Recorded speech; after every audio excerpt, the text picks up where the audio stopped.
നമസ്കാരം. വീണ്ടും ഒരു സിമ്പിൾ റെസിപ്പി. ഇന്നും ഒരു ദോശയാണ്. വേണ്ട ഇൻഗ്രീഡിയൻസ് എന്തൊക്കെയെന്ന് നോക്കാം. 2 ഗ്ലാസ് ചെമ്പാ പച്ചരി, 1 ഗ്ലാസ് സാദാ പച്ചരി, തേങ്ങ ചിരകിയത്. ഞാനിവിടെ ഒരു മീഡിയം സൈസ് തേങ്ങയുടെ അരമുറി എടുത്തിട്ടുണ്ട്. നിങ്ങൾക്ക് വേണമെങ്കിൽ കൂടുതൽ യൂസ് ചെയ്യാം. അത്രയ്ക്കും സോഫ്റ്റ്നെസ്സും ടേസ്റ്റും ഉണ്ടാവും. ഇനി ചെയ്യേണ്ടത്, ഈ ചെമ്പാ പച്ചരിയും സാദാ പച്ചരിയും മിക്സ് ചെയ്ത് മിനിമം ഒരു 4 മണിക്കൂറെങ്കിലും കുതിരാൻ വെക്കണം. ഞാനിവിടെ ഓൾറെഡി കുതിർത്ത് നല്ലവണ്ണം കഴുകി ഡ്രെയിൻ ചെയ്ത് വെച്ചിരിക്കുകയാണ്. ഇനി നമുക്കിത് ഒരു മിക്സിയിലിട്ട് നന്നായിട്ട് അരച്ചെടുക്കാം. ഇത് അരച്ചെടുക്കാൻ അധികം സമയമൊന്നും വേണ്ട. കൂടിപ്പോയാൽ ഒരു 2.5 മിനിറ്റ്. ആദ്യമായിട്ട് മിക്സിയുടെ ഉൾവശം ഒന്ന് വെറ്റ് ചെയ്ത് കൊടുക്കുക. ഇത് എന്തിനാന്ന് വെച്ചാൽ മാവ് ഈ ബ്ലേഡിൽ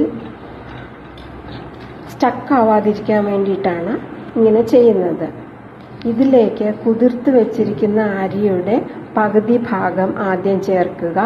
അതിന് മുകളിലേക്ക് തേങ്ങ ചിരകിയത്, ഏറ്റവും മുകളിലായിട്ട് ബാക്കി വന്ന അരിയും കൂടെ ചേർത്തിട്ട് ആവശ്യമുള്ള വെള്ളവും ചേർത്തിട്ട്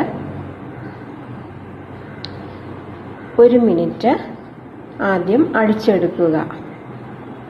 അതിനുശേഷം ഓഫ് ചെയ്തിട്ട് നല്ലവണ്ണം ഇളക്കിയതിന് ശേഷം വീണ്ടും ആവശ്യമുണ്ടെങ്കിൽ വെള്ളം ചേർത്ത് 1.5 മിനിറ്റ് കൂടി അടിച്ചെടുക്കുക.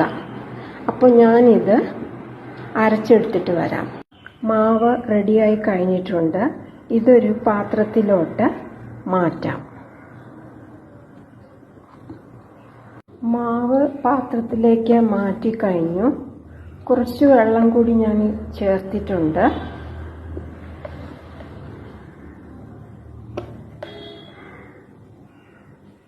ഇതിലേക്കിനി ഉപ്പ് ചേർക്കാം.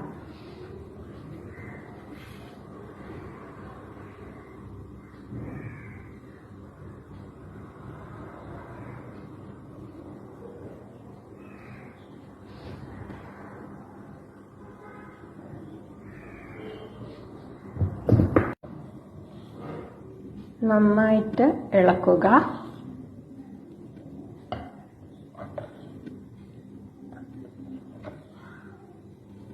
അതിനുശേഷം ഒരു 1/2 മണിക്കൂർ നമുക്കിത് സൈഡിലോട്ട് മാറ്റി വെക്കാം.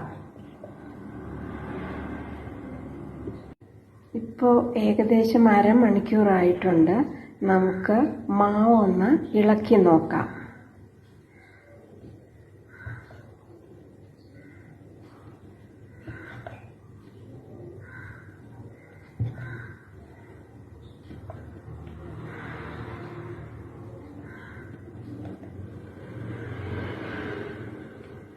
കുറച്ച് തിക്കാണ് മാവ്. നമുക്കൊരു 1/4 ഗ്ലാസ് കൂടെ വെള്ളം ചേർക്കാം.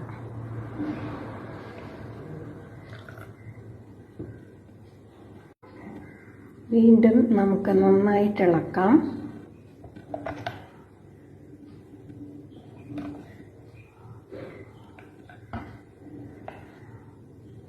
ഓക്കെ, റെഡി ആയി കഴിഞ്ഞു. നമുക്കിനി ദോശ ചുട്ടെടുക്കാം. ആസ് യൂഷ്വൽ അയൺ തവയാണ് ഞാൻ ഉപയോഗിക്കുന്നത്. തവ ചൂടായി കഴിഞ്ഞു. ഞാൻ ഓൾറെഡി ഇത് ഗ്രീസ് ചെയ്തിട്ടുണ്ട്. അപ്പോൾ നമുക്ക് ഒരു തവി മാവ് ഒഴിച്ചു കൊടുക്കാം.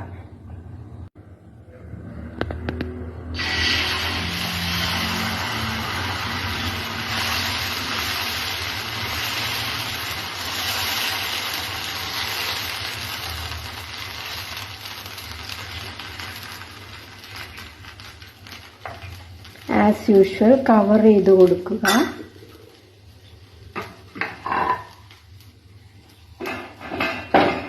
നമുക്ക് ദോശ മറിച്ചിടാം.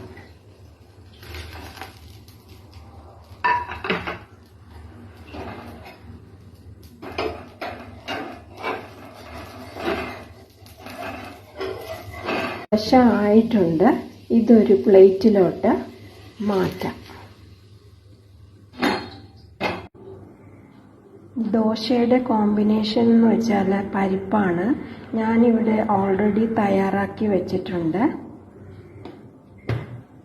ഈ ദോശ കഴിക്കേണ്ട രീതി എന്ന് വെച്ചാൽ സാധാരണ നമ്മൾ ദോശ കറിയിൽ മുക്കിയല്ലേ കഴിക്കാറ്. ഇവിടെ നേരെ മറിച്ചാണ്.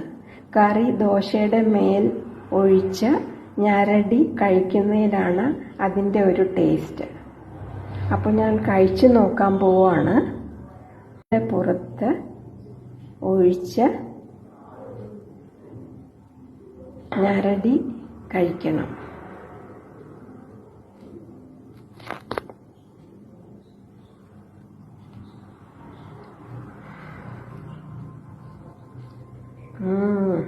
നല്ല ടേസ്റ്റ്. അപ്പോൾ നിങ്ങളും ട്രൈ ചെയ്ത് നോക്കുക. വളരെ സിമ്പിളാണ്. ലോ ഇൻഗ്രീഡിയൻസേ ഉള്ളൂ. വീട്ടിൽ തന്നെ ലഭ്യമാവുന്ന ഇൻഗ്രീഡിയൻസ് ആണ്. പുറത്ത് പോകേണ്ട ആവശ്യമില്ല. അപ്പോൾ നിങ്ങളും ട്രൈ ചെയ്ത് നോക്കുക. സിമ്പിൾ റെസിപ്പിയുമായിട്ട് വീണ്ടും കാണാം. ബൈ.